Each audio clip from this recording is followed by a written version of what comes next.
Welcome back to part 2, where we are seeing live happen in one session, a transformation that helps someone break through the blocks that were keeping them stuck in ADHD type symptomology, which also happen to be the same as trauma, as narcissistic abuse. And those are all things that Vanessa has experienced. We're going to get to see the patterning that has been running her life that is no longer fit for who she is and who she wants to be. This is her first healthy relationship. She's done a lot of inner work over the years, and it's got her to this place where she is able to have a healthy relationship. But now there's been this freak out because she doesn't have the external chaos to motivate her into action. She is used to there always being a fire to put out, people that need her, overgiving, wearing herself thin with these people-pleasing behaviors. Now it's calm and safe, and she's supported. She's like, I don't know what to do. How do I motivate myself to do anything now? And so she's been peeling away these layers, and we're going to see more. You might see yourself in Vanessa if there's any codependency that you've had. If you consider yourself an empath, you'll probably see Vanessa and feel like, wow, that's me. And hopefully you'll learn something about yourself in this process and get secondhand healing and free up something within yourself. I do have a training coming up in just a few days, June 23rd, 24th, 25th. If you're interested in that, I'll talk more about it at the end. Other than that, enjoy. I'm tired of living half dead and non-functional. What does that mean to deal with it and to want to deal with it? So I could have gone into the half dead part. The deal with it, this is the motivational part. So we've felt the pain, and so now I'm motivating her more into this resource she has found, because essentially this is a resource she has found. Deal with it, look at it, face it, see it. And so I'm putting her attention towards that now. So away from the pain and towards the solution or the resources, without actually asking her to solve her problem. There you go. I want, you can hear those processing instructions. wanting to deal with it. There, she's going deeper. I just want to be able to have like a checklist, like normal people, and do the checklist and not have any apprehension to. There's her first real solution. She came slay the dragons and the demons necessary to get to a place where I can just have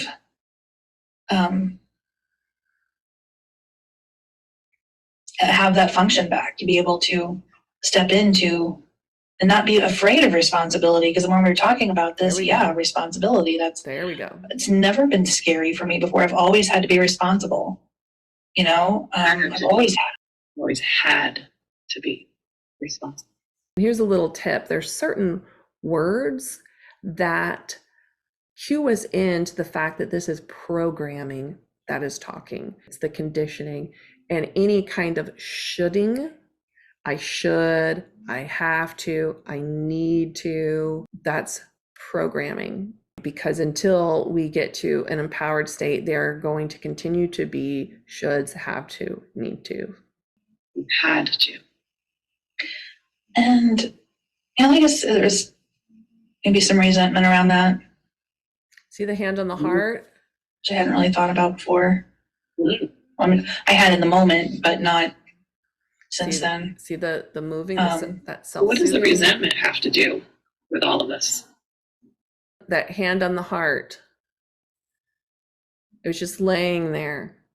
That's, again, pure unconscious moment.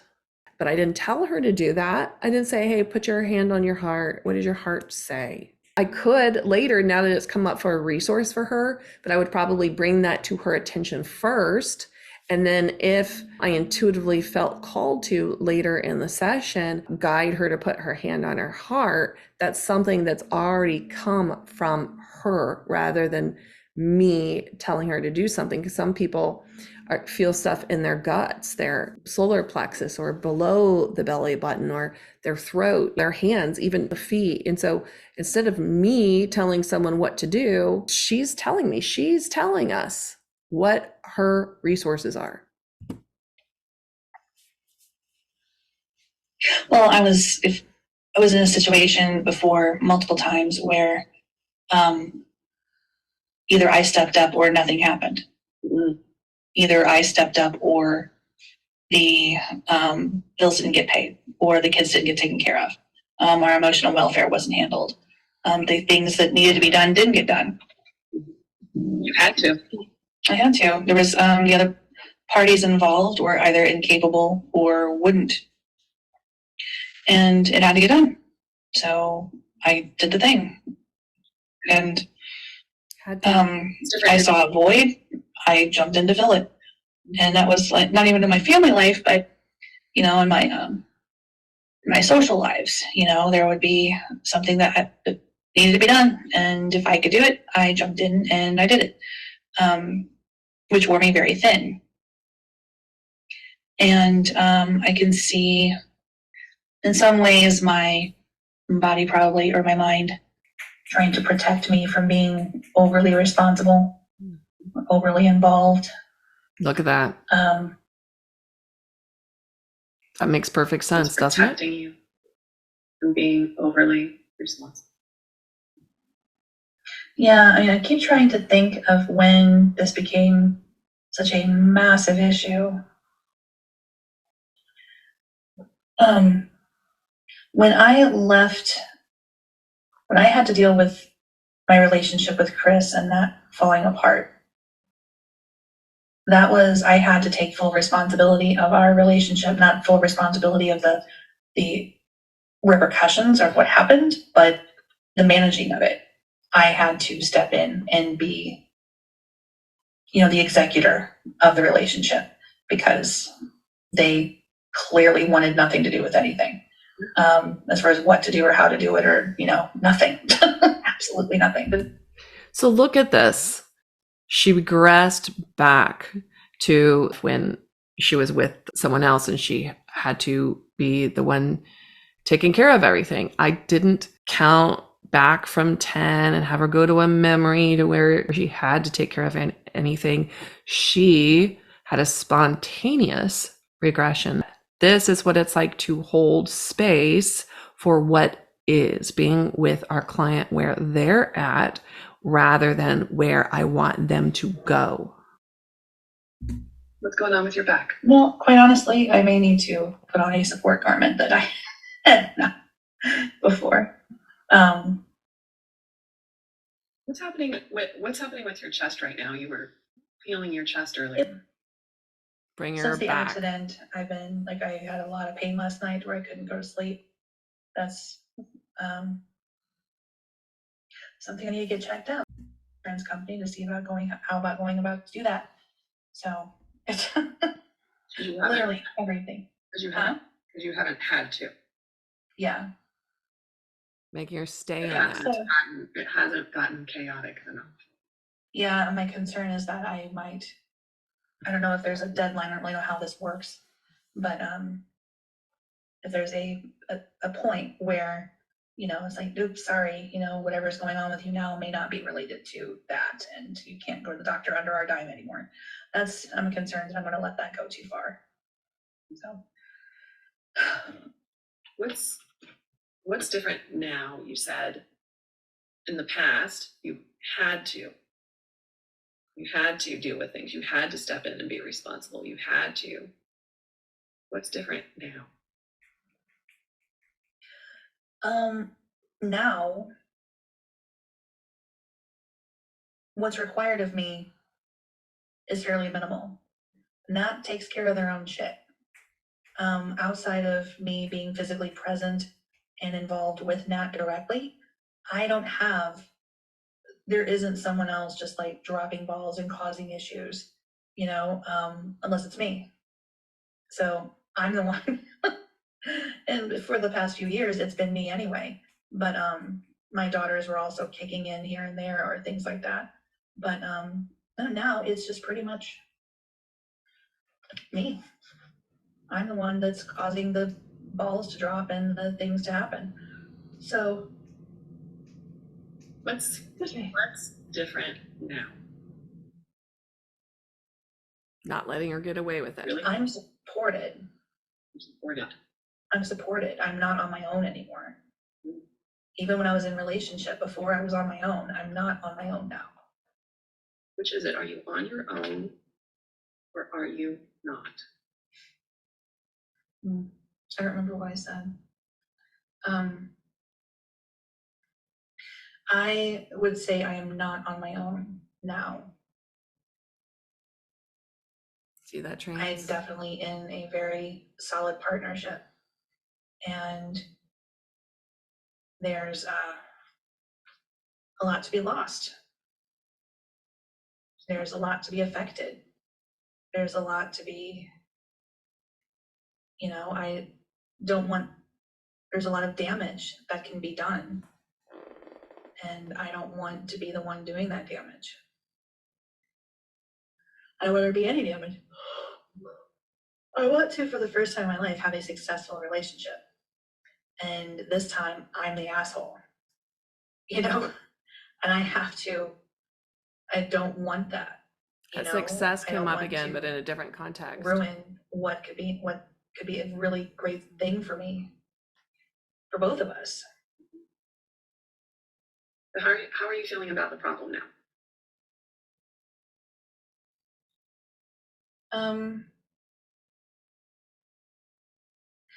It's definitely,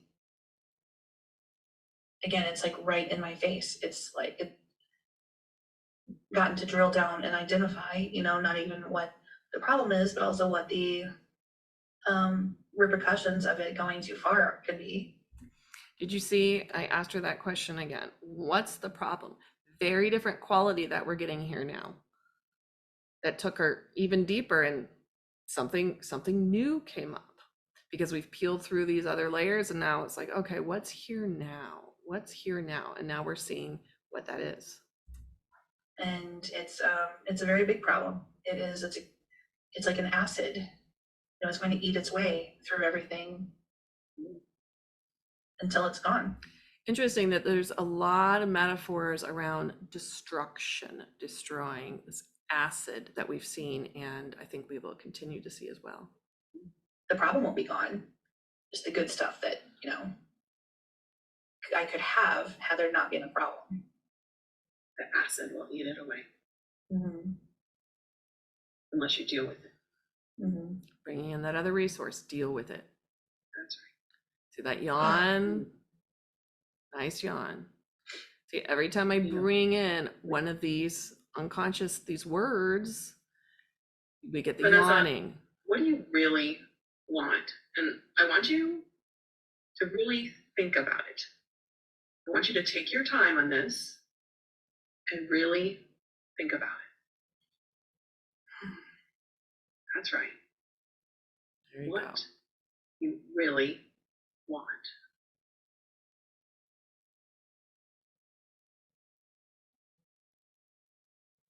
Take your time. Get clear. Taking your time is basically telling the subconscious mind, hey, it's okay to really dig deep here and find what's really in it. I would like to be as powerful as other people see me. Now it's power. If a good number of people were to see me sitting here right now, Again, it's about being seen, feeling as hiding, depleted, and as dysfunctional and incapable, and just stuck and powerless as I feel, it wouldn't make sense to them. because I have an outward presence of being very knowledgeable, very step forward, very take action, very take control, very, I'm the person they come to when they have a problem kind of thing. Can you see how, if that is how people see her, if that's all she allows people to see, and they'd be surprised to see anything else, that when she's feeling anything other than that, of course, she's gonna hide, she's gonna collapse, she's gonna come into herself, not let people see her, know her, feel her, see this mess, which then begets more shame, more guilt. Hiding, avoiding has this effect on us. And if it's about appearances, what we want people to see, and then we're hiding or avoiding letting other people see the other parts, then we're going to get dysfunction. And this is what's showing up. And we're going to continue from here on out. We're going to see this theme continue to come up over and over and over again, where there's the appearances that are coming up. But I'm supposed to be a good person. I'm not supposed to be selfish. I'm not supposed to be an asshole. I'm supposed to be there for other people. I'm supposed to drop everything for everyone else and do for other people, but not for myself, because of the appearances of what that means to be that person. She thinks she needs to be that person in order to be safe. That's what's familiar. That's the role she's learned, and she's unlearning it now. I have a very take charge and dominating presence in a lot of ways. I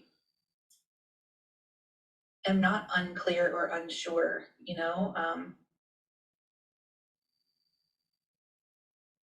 and looked up to by many people. And I want to point out that these are all aspects of who Vanessa is. This isn't a front. This isn't a lie. This isn't a mask that she's wearing behind closed doors. She's a different person. This very much is who Vanessa is, yet it's not the totality of who she is. And we play these roles until these roles become our own, and we think we need to stick with those roles and only be this way. And when we're the strong one, when we're all of these, powerful, positive things that she's saying, that's not a whole person. We're not seeing the whole person, because we all have those parts of us that are messy. We all have those shadows that we don't want other people to see, and we want to hide from ourselves as well. Carl Jung talks about, bringing those shadows to the light. And as we unearth these shadows, as we integrate all of these different parts of ourselves, not only for ourselves to know, but for other people to know as well, that's authenticity. That's not light washing and saying, oh yeah, everything's great, it's magnificent, life is so good, when we got shit going on under the surface. Authenticity is, yeah, things are really tough right now. I'm having a really hard time. I'm a mess right now. It's allowing other people to truly see us, not just the parts that we think or deem as acceptable. And when we can allow ourselves to be seen and felt and expressed and cared for and loved through those things, then that brings wholeness, that brings safety. And not everyone is going to be able to see us and accept us. Not everyone's going to want to hear it. Not everyone's going to want to be there. And then we have the choice of weeding those people out of our lives. And it couldn't be a slow process. It can be a quick process. Or we can choose to accept them as they are, that they will never be able to be who we want them to be. Or we may be able to actually work on that relationship and talk about what we want, what each of us are willing to do to make that relationship better. But at least it brings us to a place where we have choices and options. But as long as we're continuing to avoid and not deal with it and hide and pretend everything's okay, and only put on the front of I'm the powerful, I'm the one everyone comes to, I'm the rock, I'm the stable one, then people aren't getting the full version of us. And so this is what we're seeing going on here. Vanessa is already pretty authentic, pretty enlightened, and yet we see that there's some things that have come up in, a recent span of time, the past year, whatever, where it has reached down and pulled some of those shadows to the surface, and she's been stewing in those. And so that's what we're looking at here. Let's continue on. Seen as powerful. And I used to costume myself in what I thought was what There a we powerful go. person looked like. There, see And it? I See it? even stopped doing that, mostly because I just simply don't feel like it's necessary. I can still step into those places without having to put on a costume. Mhm. But it's the costume, it sticks internally. And when I step into those places, I am in full hair and makeup and the whole, no, not 9 yards, that's what I bring when I'm dealing with outward issues. I want to be Outward. that powerful person when dealing with my own inward issues. I used to say when I had my back office business that people who were entrepreneurs and were self-employed, they were exactly who you wanted to have in your corner when you were dealing with their particular piece of bit of expertise. The rest of their lives were an absolute tragic mess. A tragic mess. And that was fairly consistent. They could do focus laser in on that coaching style or that financial thing or that real estate thing. But whenever it came to having their spice drawer organized, or knowing where they put their reading glasses, they had no clue. And I have seen that kind of play out for me a lot, but to the point that it's much, much harder. It's much grander, it's bigger. And And of course it feels yeah, bigger. I want to be that powerful presence for myself as much as I am for other people. I want to be able to just show the world that I have something to offer. Put those offerings where they need to be. Excuse me. See this? I want to show the world. There's a lot of knots that are showing up in here. I've been talking about them. And it is this paradox where it's like, I want to show the world, yet at the same time, I don't want to show the world. That's a knot. And that's what keeps us stuck and blocked. And we've seen a lot of these knots, K in OTS, like tied up in here. And what we're doing through this process is we're loosening up those knots so that they can be untied. Many of the knots will be untied in session. A lot of breakthroughs and ahas will happen in session, but the real work happens after the session. The real breakthroughs and ahas and the synchronicity happens after the session. Oftentimes it doesn't even seem like it's related to the session, but all of a sudden everything just starts flowing again. We start getting our energy back, relationships happen, the right people and situations show up. And when it comes to things like, I don't know who I am, what I even like, or what my purpose is, that's when we start, because we are now connected with ourselves and our energy, we're able to differentiate those things which are our things, our interests, what we want, and those things that we're doing on behalf of other people. People pleasing, perfectionistic types, codependent types often say, I don't know who I am. I don't know what my purpose is. I feel like I'm supposed to be doing something bigger and better than what I am now. But I don't know what that is. I don't even know what I want. I don't even know what I like. It's because their own voice has gotten so pushed down and hidden that it's confusing. They have a lot of confusion programs. A lot of I don't know, I don't know, I don't know. And so that's a process of getting them to clear out and see all of the ways they're allowing other people's voices, wants, desires, or their perceived wants and desires to come in and mix with their own, so they don't even know who they are. And so this process is about getting them in touch with their own inner essence, their energy, their voice, what it is that they want and they need and value. And we'll see some of that here with Vanessa.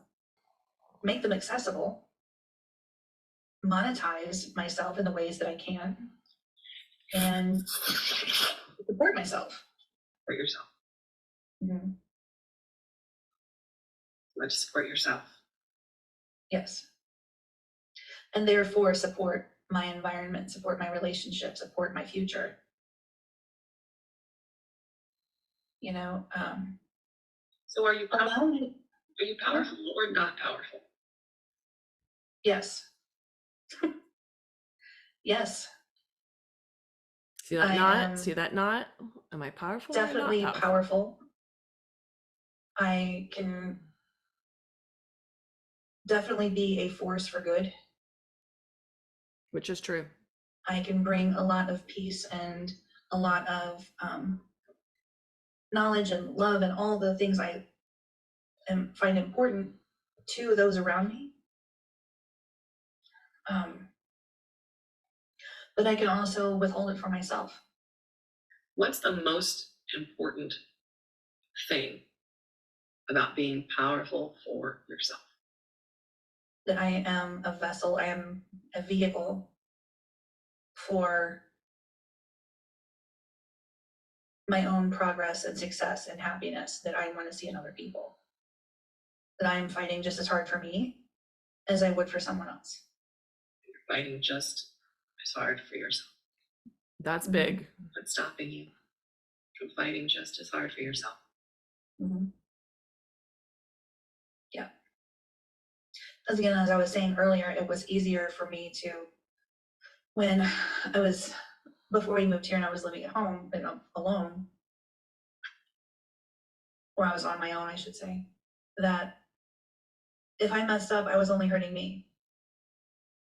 And hurting me was easy because, you know, no one else is affected. I just have to deal with myself, and I have to deal with my own repercussions. I have to deal with my own, This brings up a question. Why is it okay to hurt herself? And now that she's in a healthy relationship, she says the first healthy relationship she's ever been in, now it's like, oh, well, now I'm not just hurting myself, I'm hurting someone else. Before, when she was in unhealthy relationships, it was easy to turn the finger outward at the other person and say they're the reason, they're at fault, because look at what an asshole they are, look how terrible they are.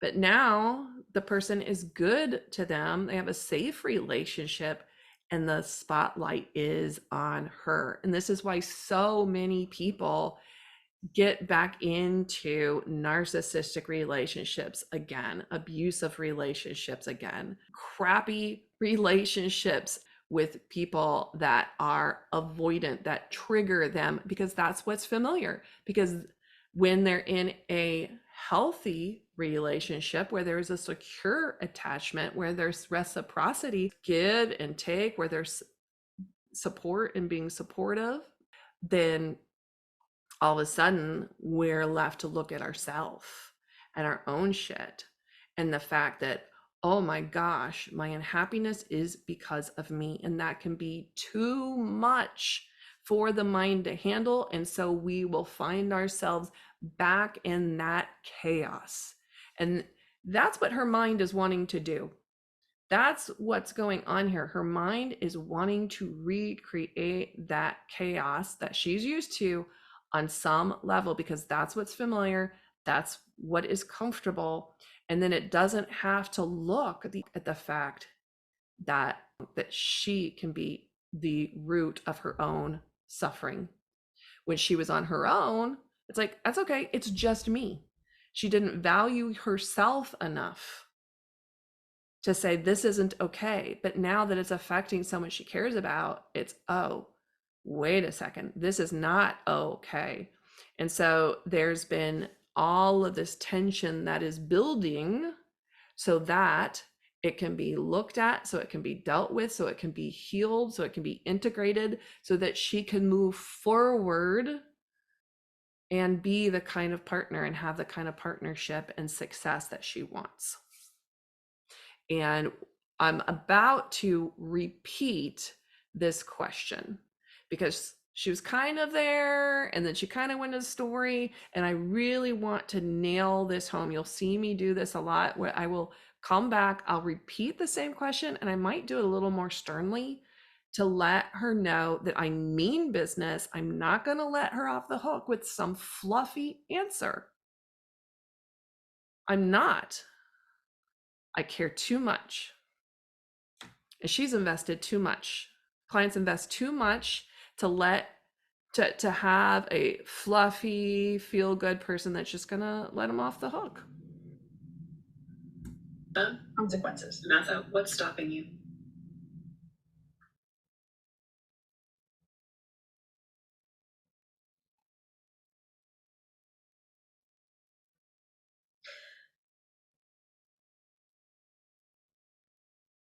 The closest I've come to understanding is just fear. There we go. A lot of fear. Mm-hmm. I don't know what it's like to live in an unchaotic life. I don't. There we go. That's just what we were saying earlier. She doesn't know. She doesn't know. I don't know if I can do this. I don't know if this will work. So we're seeing all of this happening. Sessions always don't come down to some like big identity shift. We're seeing it here. Who will I be? If that's not my life, who will I be? And this is a part of me has to die. And that is scary. And that's what the ego does. It keeps us alive. The ego's job is to keep us alive, to seek out threats, to nullify those threats so that we can keep going. And now here's a big threat. Change is a threat. Even if we know it's the best thing for us, it will keep behaviors that are bad for us, that are hurtful to us, because they're a threat to our identity. It's a threat to what we know. It's a threat to what is safe and comfortable. And this is what Vanessa is facing right here. And this is what she needed to look at. And it's just going to continue from here. And it's going to keep getting more real. What it's like There we go. to not have problems. I don't know what it's like. You know, it was like when I quit smoking. Like, what is it like to get in a car and not have a cigarette in my hand? Again, a spontaneous regression back to quitting smoking. Did I tell her to go there? No, but that's where she went because there's resources in there for her. There's something in there. She went back to that for a reason, and we're going to see that unfold.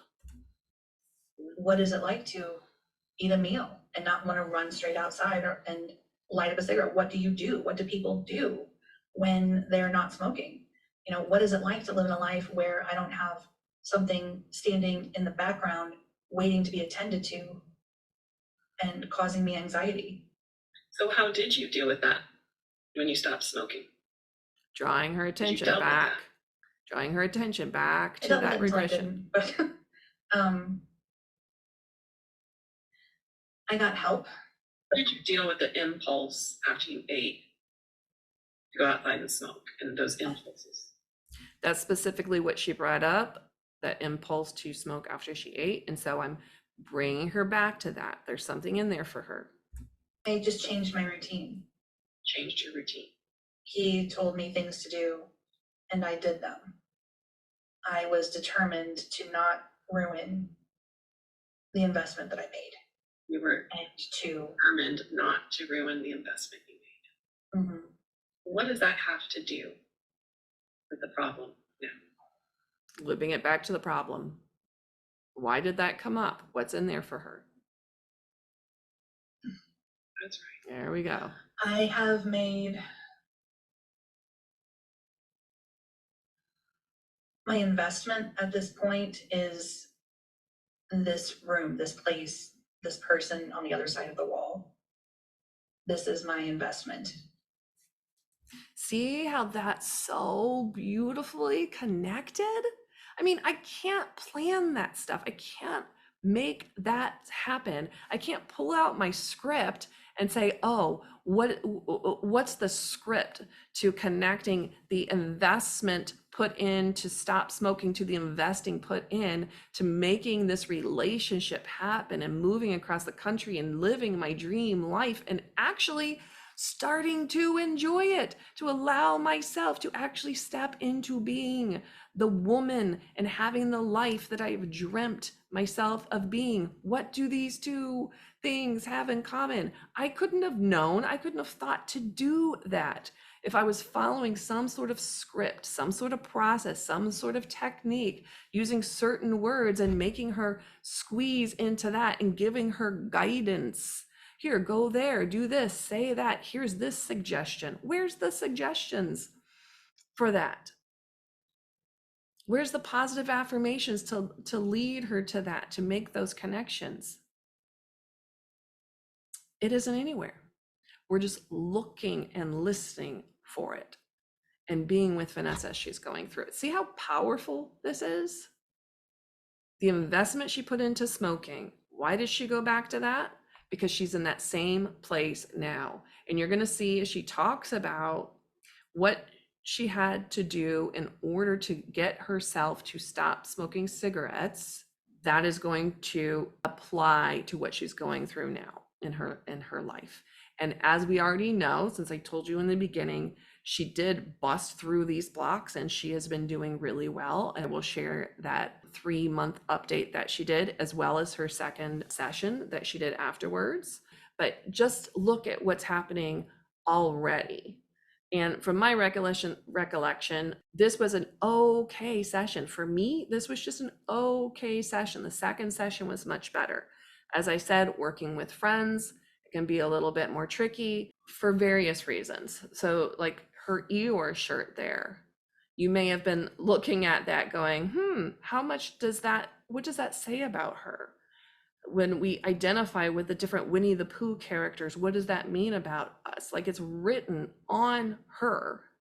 But because I've known Vanessa and I've had similar conversations about that, that was not an area that I wanted to go with her here. It was too overt, too obvious, and I probably would have hit resistance if I did not know her, hadn't worked with her before, hadn't had those conversations with her before.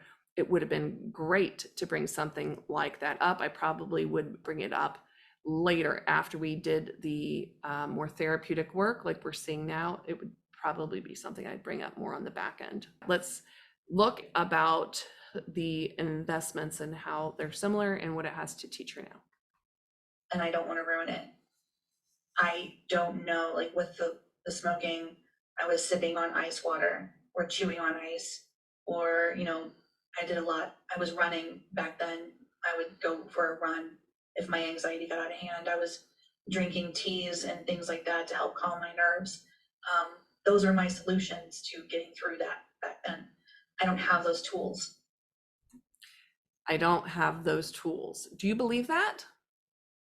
Do you believe that this powerful, intelligent woman here does not have the tools now to get herself to where she wants to be, to become that woman that she just described there, to get back to being her and even better? Do you believe that she doesn't have the tools?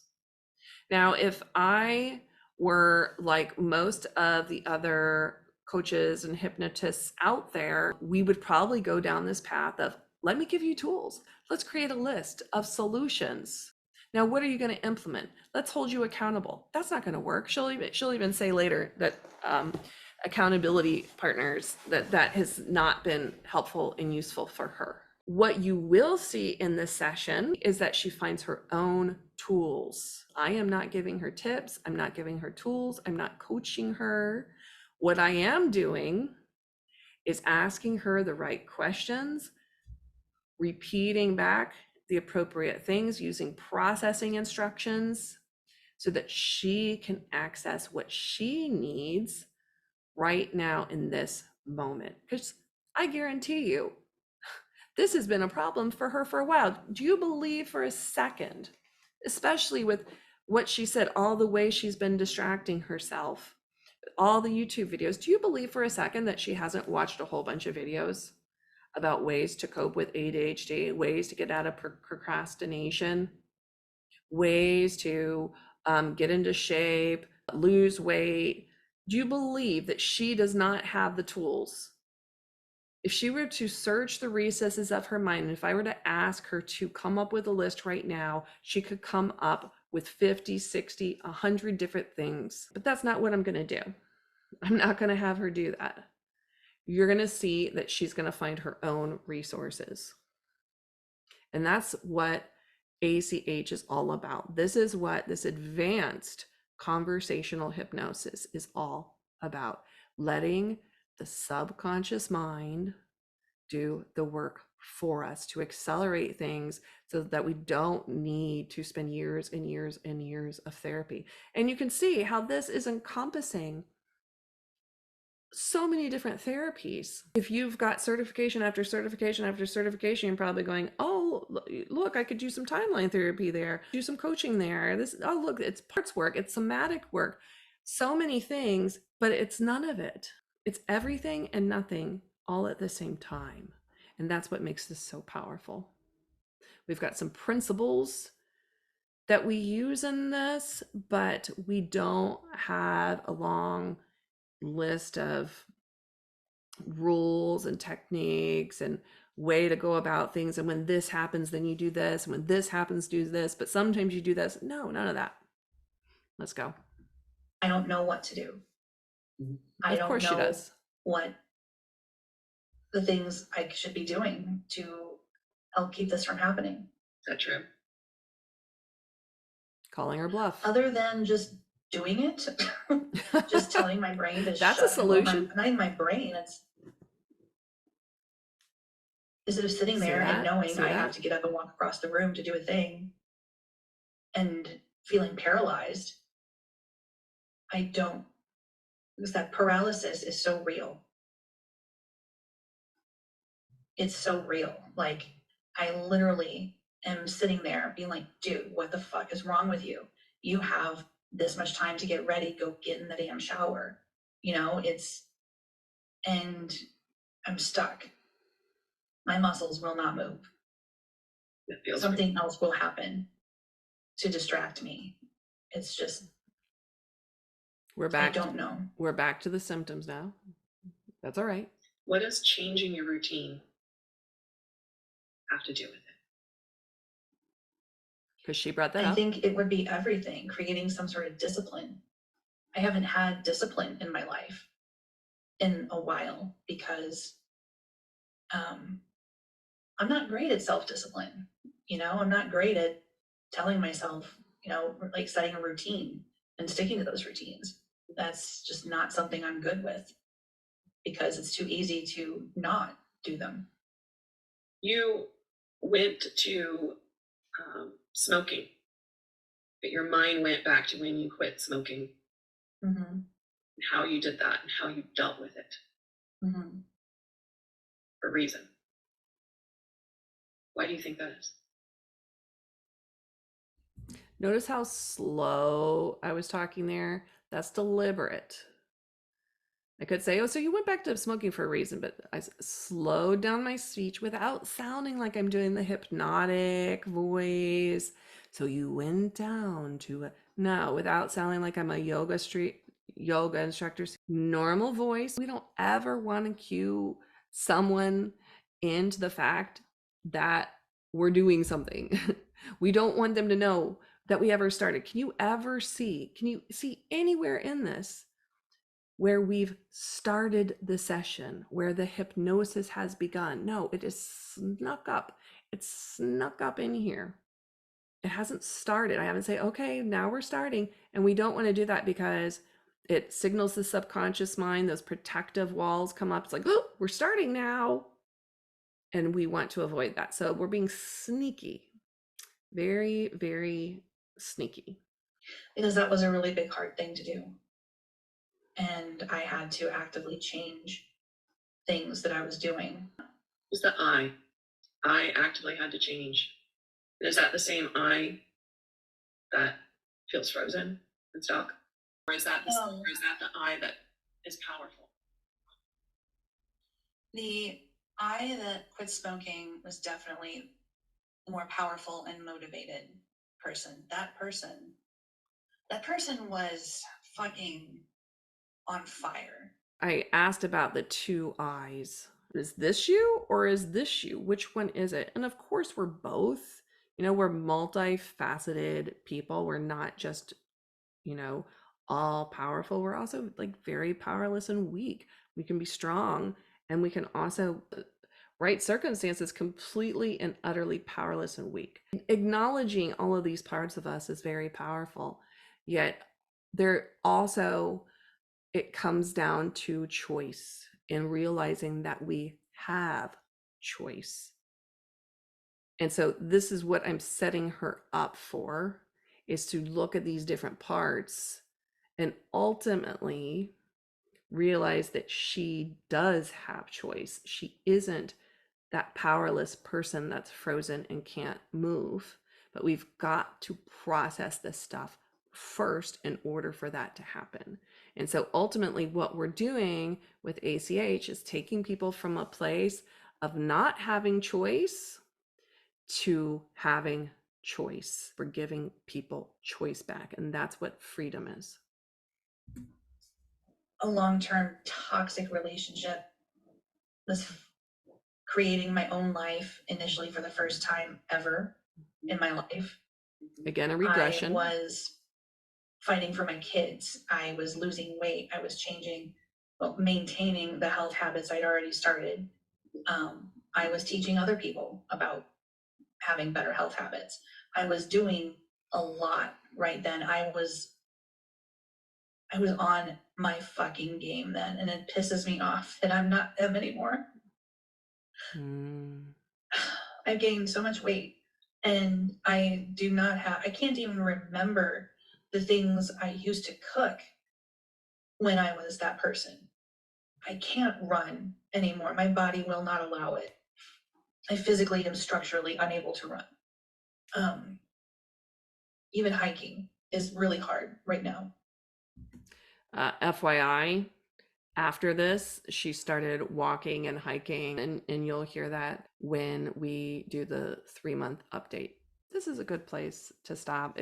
There's a lot more good stuff that keeps on going. Like, this is my favorite part. This last like 30 minutes, and then probably the next 30 minutes of the next video. Those are my favorite, most juicy parts that are happening.